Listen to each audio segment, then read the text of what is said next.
सास के बेमतलब ताने। अरे सास हो और ताने ना दे, ऐसा कहाँ हो सकता है। लेकिन क्या हो जब सास जरूरत से ज्यादा ही ताने देने लगे तो। सुन बहू, आज घर में कुछ खास मेहमान आने वाले हैं, तो लंच पर ये सब बना देना। ये पकड़ लिस्ट, और कुछ भी कम ज्यादा नहीं होना चाहिए। वैसे तेरे बारे में जानती हूँ मैं, मेरे टाइम पर तो हमें बताने वाला भी कोई नहीं था। माँ जी कितने लोग आ रहे हैं ये तो लिखा नहीं है। खाना बच जाए तो दिक्कत, कम पड़ जाए तब तो दिक्कत ही दिक्कत है ना। क्यों? अरे सवाल पर सवाल ही करती रहती है, ये ठीक नहीं है। मेरे टाइम पे तो मजाल है कि हमारे मुंह से चू भी निकले। वो क्या है ना माँ जी, मैं खाना उसी हिसाब से बनाने का सोच रही हूँ। कहीं खाना कम ज्यादा बन गया तो आप तो मुझे पाताल में ही डाल देंगी ना। मेरे टाइम पे तो हम इतना बोलना क्या सोच भी नहीं सकते थे कि सास को कैसे ताने दे। अरे अरे रे माँ जी, कहाँ ताने दे रही हूँ। पर माँ जी इतना सारा खाना मैं अकेले कैसे बनाऊंगी। कोई हेल्प, कोई हेल्प। कितनी बड़ी बात बोल गई बहू। कोई हेल्प ना जी ना, वो भी सास। सास तो सिर्फ ताने देती है, ताने। हेल्प? हमारे टाइम में सास को ये शब्द बोल दो तो भूचाल आ जाता था। बाकी मैं तो अपने सास की लाडली बन गई थी, पर तू तो बहू की बहू ही रहेगी। क्यों नहीं बना पाएगी? अरे अभी तो बनाना शुरू किया नहीं और पहले ही सोच लिया नहीं बना पाऊंगी। आजकल की तुम जैसी बहुओं के ये बहाने होते हैं कि कैसे नहीं बन पाएगा। अरे मैंने भी अपने टाइम पे बनाया था, अरे बल्कि इससे भी ज्यादा खाना बनाया था, तो तुझसे क्यों नहीं होगा? हैं? सब होगा जा। माँ जी मैं बना तो लूंगी, मैं बस इतना बोल रही हूँ कि अगर आप थोड़ी मेरी मदद कर देती तो। अरे अरे अरे, शर्म नहीं आती तुम्हें अपनी सास से मदद मांगते हुए? हमने अपने टाइम पर कभी अपनी सास से ऐसा नहीं बोला। सच में आजकल की लड़कियां तो बहुत ही छुई मुई सी होती है। जरा सा काम देखा नहीं कि बस पहले मदद मांगने दौड़ने लगती है। अरे अब ये सब बहाने नहीं चलेंगे। हाँ, जा जाकर खाना बना। हमारे टाइम पर हम ये करते थे, हमारे टाइम पर हम वो करते थे। हाय रे ताने। फिर शाम को। अरे बहू कहाँ चले गए? मुझे ये सामान पकड़ा जरा। हमारे टाइम पर मजाल है कि हम सास के साथ खड़े ना हो। हाय रे क्या करूं, बस कोमल तैयार हो जा ताने खाने के लिए। काश इस औरत के समय में मैं होती तो देखती ये क्या क्या करती थी अपने टाइम पर। माँ जी यही हूँ, बस चिंटू को पढ़ाना था। अरे हमने भी बच्चे पढ़ाए हैं हमारे टाइम पर, चिंटू को बाद में पढ़ाना। जा पहले वो कर जो कहा है। बहू बेचारी क्या करती, बच्चे को छोड़कर लग जाती है सास के साथ। हमारे टाइम पर ना। फिर तो सास बोली जा रही थी और बहू सुनी जा रही थी। अगले रोज। क्या हो गया चिंटू, क्यों रो रहा है?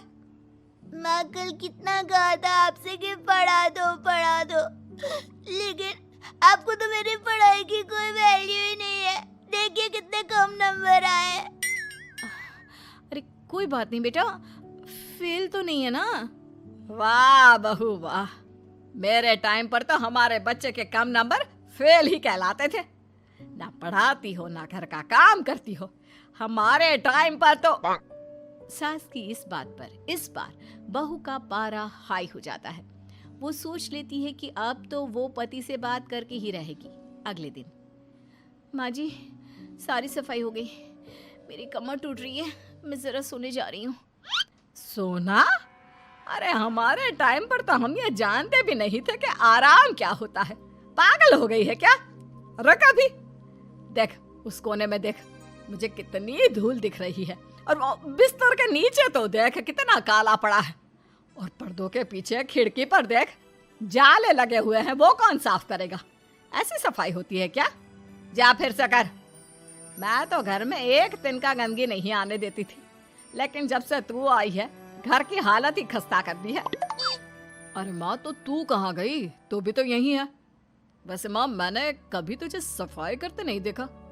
जब से ये आई है न जाने आप में कौन सा सफाई का कीड़ा चला गया है। हाय रे, हमारे टाइम पर तो पति कभी बीवी की तरफ से बोल दे तो समझो घर का बंटवारा, और यह घर तो मेरे ही नाम से है। तो बेटा निकल ले बीवी को लेकर। हमारे टाइम पर तो। अरे कैसी बात कर रही हो माँ, मैं तो बस मजाक कर रहा था। इतनी कम सैलरी में मैं कहाँ अलग रह सकता हूँ। माँ जी प्लीज़, मैंने अभी पूरा घर साफ किया है और इन जालों को झाड़ूंगी तो फिर से पूरी गंदगी हो जाएगी, फिर से सारे घर के झाड़ू। ना माँ जी ना। हमारे टाइम पर तो मैं दिन में 10 बार झाड़ू लगाती थी, हमने नहीं किया है क्या? मायके से कोई तो संस्कार लेकर आई होगी ना तू बहू, क्या कुछ भी नहीं? तभी पति आ जाता है। बहू पति की तरफ देखती है कि शायद वो उसे उसकी माँ के प्रकोप से बचा सके, लेकिन नहीं, उल्टा उस दिन की माँ की डांट की बात से तो पति के तेवर ही बदल जाते हैं। देखो माँ जो करती है करती रहो, माँ बड़ी है, जो कहती है सही तो कहती है। बस पति का ये कहना और बहू का पारा 7वें आसमान में।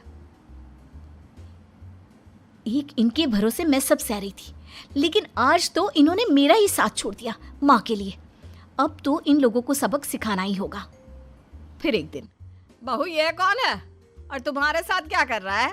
और ये हाथ, अरे हाथ छोड़ मेरी बहू का। कौन हो तुम? माँ जी वो कोई नहीं माँ जी, माफ कर दीजिए। बहू घबराने का नाटक करती है। अरे क्यों डर रही हो तुम? मैं हूं ना तुम्हारे साथ। आंटी जी, मैं इसका बॉयफ्रेंड हूँ और मैं इससे मिलना आया हूँ। कोई समस्या? बोलिए। बोलेंगी क्या? यही कि इनके टाइम पर तो इन्होंने न जाने कितने ही बॉयफ्रेंड बना बना कर छोड़ दिए हैं। क्यों माँ जी, यही कहने जा रही थी ना आप? अब क्या था, सास की बोलती बन। कैसे कहे कि उनके टाइम पर। बहू ये सब ठीक नहीं है। मेरे टाइम पर। हाँ हाँ आंटी जी, क्या आपके टाइम पर क्या? जरा हमें भी बताइए ना। अरे हमारे टाइम पर बॉयफ्रेंड कुछ नहीं होता था। सास की आंखों की शर्म होती थी। अरे पति के अलावा किसी और से बात भी नहीं करते थे हम लोग। ये क्या चल रहा है बहू? चल क्या रहा है आंटी? ये तो परेशान है आपके घर में आकर। आप हर बात पर इसे सुनाती रहती है, ताने माने। अब इससे बर्दाश्त नहीं होते तो मैंने सोचा क्यों ना मैं इसे अपने ही घर ले जाऊं, कम से कम आराम से तो रहेगी। वाह रे, हमारे वक्त में तो ऐसा नहीं होता था कि सास के ताने बर्दाश्त नहीं तो किसी और के साथ चली जाओ। अब नहीं होता तो नहीं होता माँ जी। मैं भी तो कल को अपनी बहू को कुछ अपने वक्त की सुनाऊंगी ना कि सास के ताने समझ में नहीं आ रहे थे अपने वक्त में, तो मैं अपने बॉयफ्रेंड के साथ चली गई। वाह, फिर तुम्हारी बहू को समझ में आएगा कि तुम कितनी मॉडर्न थी अपने वक्त में। अरे चुप, बिल्कुल चुप। क्या बकवास कर रहे हो तुम दोनों? तो क्या करे, पति को तो अपने घर की लालच दे रखी है, वो तो मेरे लिए बोलते नहीं, तो किसी के पास तो मैं रहूं ना शांति से। तभी पति आ जाता है। नहीं, दूसरा घर तो मैं ले सकता हूँ, लेकिन दूसरी बीवी नहीं। माँ वो कितने ताने सहेगी? मुझे मेरी गलती का एहसास हो गया है। चलो हम कहीं और रहेंगे। अरे नहीं, हमारे जमाने में। फिर माँ जी? मतलब मैं कैसे रहूंगी तुम लोगों के बिना? बहू मुझे माफ कर दे। ओके, कर दिया माफ। अच्छा ये तो बताओ कि ये लड़का कौन है? मैं इसकी मौसी का बेटा हूँ, मिलने आया था। अच्छा दीदी, बाय। समधी की शादी। इस कहानी की हीरोइन गंगा है, जो अपनी समधन की मौत के बाद अपने समधी के अकेलेपन को समझते हुए समधी की दूसरी शादी करवाती है। लेकिन उसकी बहू इस बात से बिल्कुल खुश नहीं होती। मुझे लगता है आपको शादी कर ही लेनी चाहिए। आपकी इस उम्र में ख्याल रखने वाला भी तो कोई होना चाहिए ना। वैसे भी आपकी इकलौती बेटी थी, वो भी हम ले गए। अरे इस उम्र में शादी, लोग क्या सोचेंगे और कैसे कैसे बातें बनाएंगे कि जिस उम्र में इसे अपने पोते पोते को गोद में खिलाना चाहिए, उस उम्र में ये शादी कर रहा है। ऊपर से नव्या क्या सोचेगी मेरे बारे में कि माँ को गए हुए 1 साल भी नहीं हुआ और पापा ने दूसरी शादी कर ली। मुझे नहीं लगता इस शादी से नव्या को कोई परेशानी होगी। उल्टा उसे खुशी मिलेगी कि उसकी गैर मौजूदगी में उसके पिता का कोई ख्याल रखने वाला है। क्यों नव्या, सच कहा ना? हाँ मम्मी जी, आप सही बोल रही हैं। ये बोलकर वो अंदर चली जाती है। लीजिए, अब तो आपकी बेटी ने भी हाँ बोल दिया। रही लोगों की बात, तो लोग तो कभी किसी की खुशी देखकर खुश हो ही नहीं सकते। अगर आप लोग खुश रहेंगे तब भी वे बातें बनाएंगे, और अगर आप दुखी भी रहेंगे तब भी बातें बनाएंगे। इसलिए अच्छा यही होगा समधी जी कि आप उनके बारे में सोचना छोड़ ही दीजिए। समधी को सास की बात सही लगती है। वो भी सोच लेते हैं कि बच्ची जिंदगी के लिए कोई हमसफर बना ही लेंगे। आप ठीक बोल रही हैं। जब मेरी प्यारी बिटिया नव्या और उसके ससुराल वालों को मेरी इस उम्र में दूसरी शादी से कोई दिक्कत नहीं, तो परेशानी कुछ है ही नहीं।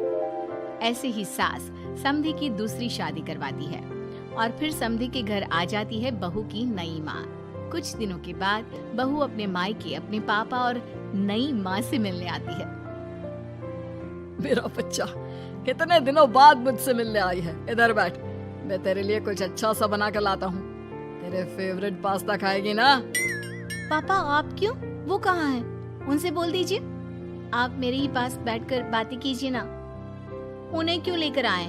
कोई चैरिटी थोड़ी ना कर रहे हैं। इस उम्र में घर मिल गया, और क्या चाहिए? तभी नई माँ घर में आती है। बेटी की बात सुन रही होती है और सुनकर बहुत दुखी हो जाती है। वो अच्छा, तुम्हारी नई माँ वो जरा किसी काम से बाहर गई हुई है, आती होगी। मैं तब तक तेरे लिए कुछ अच्छा सा बना कर लाता हूँ। ठीक है पापा। लगता है नई माँ के पैर बाहर ही रहते हैं, और आपको ही बनाकर खिलाना था तो क्या करे, छोड़िए। ये बोलकर वो घर में घूमने लगती है और चीजों को देखती है। इनको घर में आए हुए थोड़े दिन नहीं हुए और ये घूमने भी जाने लगी है, वो भी पापा को घर में अकेला छोड़कर। आने दो, एक बार इनकी खबर लेती हूँ। वैसे घर को तो बड़ा सजा कर संवार कर रखा है। चलो, ये तो खूबी है, कम से कम पापा को साफ कर का शौक भी है। इतने में नई माँ घर में आती है। अरे नव्या बेटा, तुमने पहले बताया होता तो मैं जल्दी घर आ जाती। तुम्हें नहीं पता मुझे तुमसे कितनी सारी बातें करनी है। कैसी हो बेटी? बेटी? हाँ, वैसे अब तो मैं आपकी बेटी हो ही गई हूँ, ना चाहते हुए भी। खैर, आप गई कहाँ थी? शादी हुए कुछ दिन भी नहीं हुए और आपने घूमने जाना भी शुरू कर दिया। पापा का ख्याल रखने के लिए शादी करवाई है आपकी, जानती है ना? नव्या, ये तुम क्या बोल रही हो? मैं कहीं घूमने नहीं बल्कि एक दोस्त से मिलने गई थी। उसकी तबीयत थोड़ी ठीक नहीं, इसलिए वो क्या है ना, शादी के चलते उससे मिलना नहीं हो पाया तो आज चली गई। अच्छा, वो भी पापा को यूं घर पे अकेला छोड़कर? आपके लिए आपका ये परिवार ज्यादा जरूरी है या आपके दोस्त? देखिए, ये ठीक नहीं है। इतने में पिता आ जाते हैं। अच्छा, तुम आ गए। आओ, चलो तीनों मिलकर बैठ के खूब सारी बातें करते हैं। माँ कुछ नहीं कहती, चुपचाप अंदर चली जाती है। ऐसे ही बहू जब भी अपने मायके आती, अपनी नई माँ से ऐसे ही बात करती। नई माँ बहू के इस बर्ताव से परेशान होकर उसकी सास को बताती है। देखिए माना, वो बेटी है, लेकिन मैंने भी शादी की है। वो बेटी कम, सास सा व्यवहार ज्यादा करती है। अब छोटी है तो कुछ कहना ठीक नहीं लगता। बाकी शादी का रिश्ता लेकर तो आप आई थी, इसलिए आपको बता रही हूँ। मैं शादी करके बहुत पछता रही हूँ। अरे परेशान ना हो, मैं बहू से बात करती हूँ। तभी थोड़ी ही देर में बहू ससुराल आ जाती है। बहू कहाँ थी अब तक? तुम्हें पता है क्या टाइम हो रहा है? अब माँ जी, मैं अपनी एक सहेली से मिलने गई थी, और माँ जी अभी तो 7 बज रहे हैं। अरे इतना लेट कोई घर आने का टाइम है? आज के बाद 6 बजे के बाद तुम घर आई तो तुम्हें घर में एंट्री नहीं मिलेगी। सास बहू के साथ बिल्कुल वैसा ही व्यवहार करती है जैसा वो अपनी नई माँ के साथ कर रही होती है। न जाने माँ जी को क्या हो गया है। मैं कितनी खुश थी कि मायके जैसा ससुराल मिला है। सासू माँ इतनी अच्छी थी। फिर अगले रोज, बहू, मेरे बेटे को पौष्टिक खाना दिया कर। क्या ये पास्ता पिज्जा बनाती रहती है? इसलिए शादी नहीं करवाई थी मैंने अपने बेटे की। ठीक है माँ, मैं बना दिया करूंगी ऐसा खाना। लेकिन माँ जी, आपको हुआ क्या है? पहले तो कभी आपने ऐसा नहीं किया, तो ये अचानक से मुझसे कोई गलती हो गई है क्या माँ? क्यों? ऐसे नहीं बोल सकती। समझ ले, ये तेरी सास का हुक्म है। ऐसे ही सास बहू को अपने सास वाले तेवर दिखाकर कभी डांटती तो कभी ताने मारती, पर बहू बेचारी बिल्कुल समझ नहीं पाती। एक दिन, बहू ये क्या बेफिजूल खर्चा करती रहती है? परसों ही तुमने अपने लिए एक साड़ी ली थी और आज फिर से। तुम्हें क्या लगता है पैसे क्या पेड़ पर होते हैं कि जब मन करा तोड़कर सामान ले लिया करा? हैं? वो माँ जी बहुत अच्छी लगी तो ले आई। अच्छी लगी तो ले आई। यहाँ मेरा बेटा अपना खून पसीना एक करके पैसा कमा रहा है और तुम उसी पैसे को बर्बाद करने में कोई कसर नहीं छोड़ती। माँ जी आप मुझे ऐसा क्यों बोल रही है? मैं आज के बाद कभी शॉपिंग पर नहीं जाऊंगी, लेकिन प्लीज आप मुझसे ऐसा बर्ताव मत कीजिए।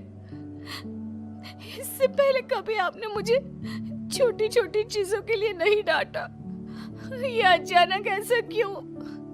मुझे बिल्कुल अच्छा नहीं लग रहा। देख बहू, मैंने तेरे साथ जब टिपिकल सास जैसा बर्ताव किया तो तुझे इतना बुरा लगा। सोच, तेरी नई माँ को कैसा लगता होगा जब तू उनके साथ हमेशा ऐसा बर्ताव करती है। तो माँ जी आपने इतना सब कुछ बस इसलिए किया? आप मुझसे नाराज नहीं हो, गुस्सा नहीं हो? नहीं बहू, मैं तुझसे गुस्सा क्यों होंगी? मैं तो तुझे बस इतना समझाना चाहती हूँ कि अपनी नई माँ से सास जैसा बर्ताव करना बंद कर दे। उनको बिल्कुल अच्छा नहीं लगता। वो तेरे पास आना चाहती है, तुझे समझना चाहती है, वो सच में तेरी माँ बनना चाहती है। तो उनके साथ सास जैसा बर्ताव बंद कर और एक अच्छी बेटी बन। अब बहू को सास की बात समझ में आती है और वो बहू जैसा बर्ताव करती है।